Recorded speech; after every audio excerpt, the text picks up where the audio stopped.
Hey guys, this is Danny, your termite guy, and we're back again with Efrain Velasco. We're going to be talking about ants this week.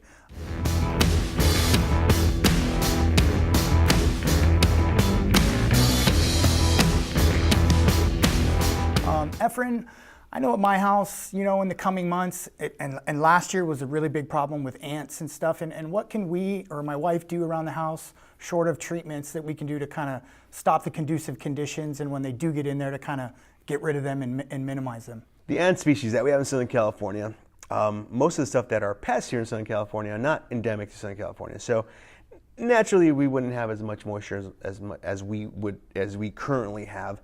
So the ant species that we have here, generally speaking, are going to be moisture-loving ants and sweet-loving ants.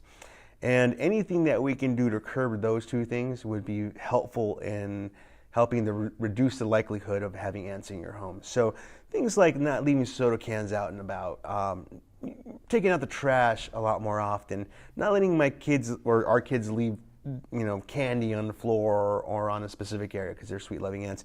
Other things in the yard can include like cutting back on watering. Most lawns in Southern California are overwatered, vastly overwatered. So cutting back on stuff like that would definitely help. Just general sanitation, keeping things tidy and picked up in the yard. That way they don't have as many nesting sites.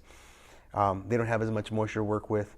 Other things that we can do is take care of some landscaping pests, because in nature these species of sweet-loving ants, their natural food source are aphids and mealybugs and whitefly, not themselves, but some of the things that they give off.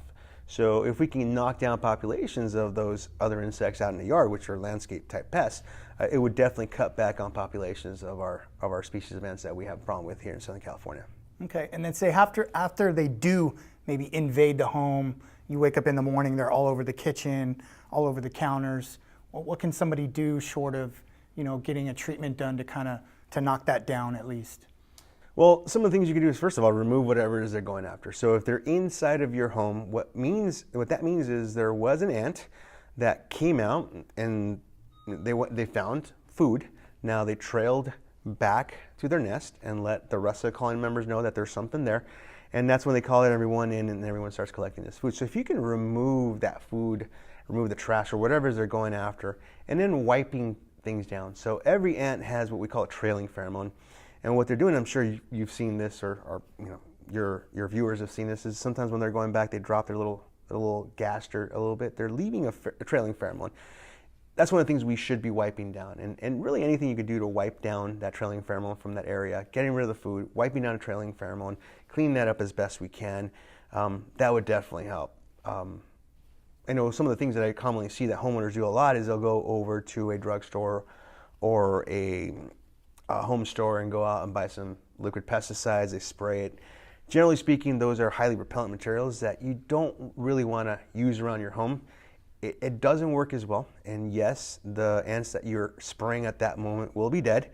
But normally what ends up happening is these ants will start trailing somewhere else because, like I said earlier, they're repellent materials. So they'll notice that there's something there, and rather than going over that surface that you just treated, they'll just go around that surface and keep going to whatever areas we happen to be going to. So generally speaking, liquid insecticides don't work very well, and it's not something I would generally use indoors. All right, thanks.